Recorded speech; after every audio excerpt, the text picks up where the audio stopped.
Hello, everyone. This is Richard C. Wilson with the Family Office Club, and today we're doing an investor mandate interview with Doug. Welcome, Doug. Welcome. Thank you very much. Glad to be here. Sure. And what type of an investor or investment firm do you operate? So we're a little unique. We have two funds and we grew out of an angel network. We invest in early stage companies. The thing that makes us a little unique is that we invest exclusively, never any exception, in companies led by military vets. So Army, Cool. Navy, Air Force, Marines. We like those guys and women. And we're all about the leadership and the character, the grit, the determination of our entrepreneurs. I know a lot of people talk about the management's their key issue, but for us, it is the key issue, and that's our exclusive investment criteria.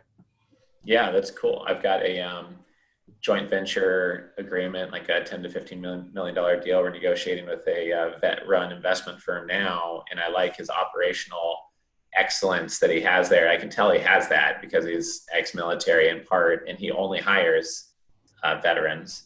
And then I know of a self-storage group that's grown to 100 million in assets, and they have a 540 checkpoint list for their due diligence process when they buy self-storage. And so it comes out, and I'm not looking for those things, but they stick out in the Family Office Club already. I didn't know you were going to talk about this on today's interview, but that's great. I can see the big value in there, not only in supporting that community, but just the value and the results I'm sure you get from that. What about the scope? Geographically, I'm guessing it's U.S. only. What about the size of the company? How early stage? How late will you go? So good question. So because we are all about the leadership, we're in all kinds of different segments. So we have a coffee company that's just gone over $100 million a year in revenue. So they're just doing great. Wow. We have a company that makes ketchup. It's about to become the official ketchup of the Boston Red Sox. But we have tech companies, a sensor company, a water mitigation company. So we're all over the map and all over the country because, again, we're all about the leadership skills of our entrepreneur. We'll always lead the deal, almost always. We'll always put a member of our membership on the board because we're going to collapse in on that entrepreneur and really mentor them because that's part of our culture. But we believe in our thesis, so we always lead. And our deal size is between 250K to 500 for the initial investment. But we do follow-ons, especially when we see success. Okay. Yeah, it makes sense. So in your case, it's so focused on the leadership. Maybe the better question is the track record or size of the leadership team. Like, for example, will you back a single person with an idea, or they need a full team? And also, will you back a first-time entrepreneur who has no education, no experience running a business, no experience as a CEO, president, head of sales even? I guess, what's the scope on the leadership thing, since you guys are obsessed with that piece of the puzzle? So all of our, great question. All of our entrepreneurs have had success in leadership. So we do, our due diligence is really fast and thorough, but it's on that person, right? So because the company as a startup, our experience is that there's not a whole lot there on an early stage startup. There's not a whole lot of financials you can dig into for, quarter to quarter growth. So we put all of our effort, most of our effort, on really digging into the leadership skills. How did that person perform when they were deployed somewhere? Most of our entrepreneurs were combat vets, so there's a real record on what they did when it was difficult, when things were hard, when things went the wrong way.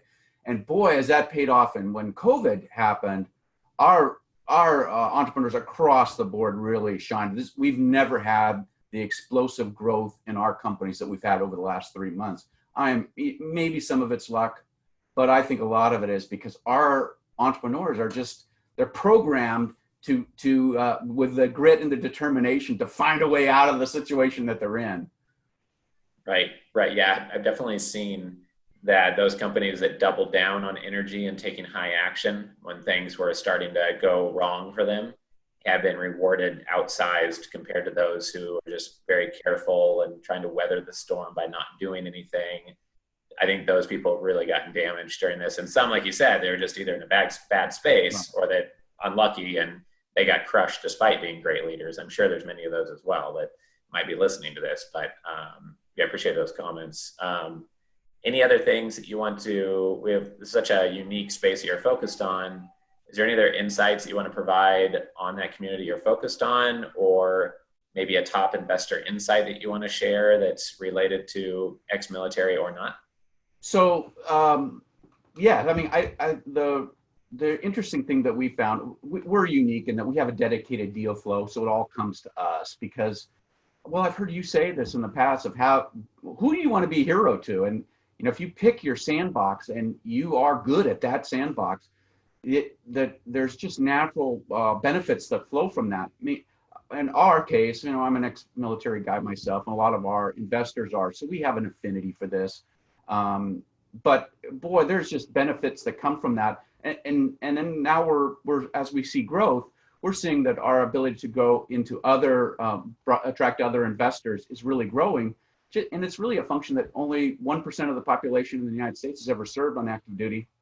A lot of Americans just don't know how good their military vets are. And these, I mean, I graduated from West Point in '79. These young men and women are graduating today are so much better than I was. I couldn't make the waiting list to be on the waiting list. And these young men and women today are just phenomenal. So I think any investor could find that same sort of thing, but you gotta find your sandbox that you feel passionate about. Right. Yeah, no, for sure. Totally agree.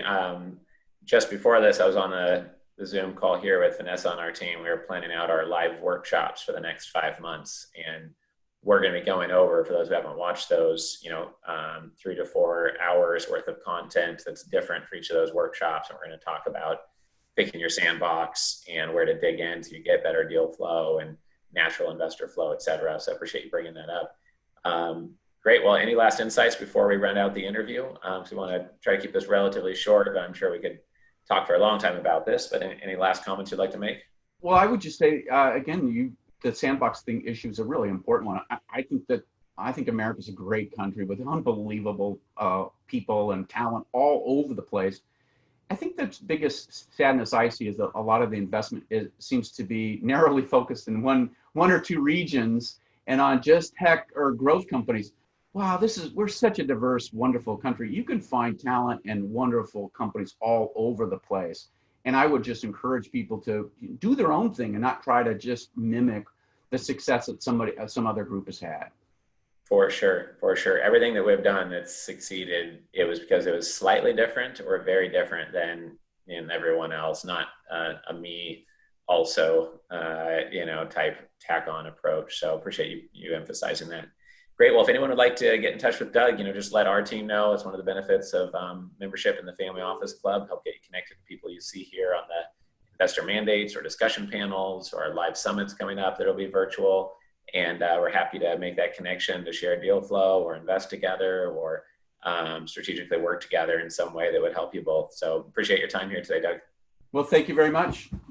Go Army. Yeah. Take care. Talk soon. Bye-bye.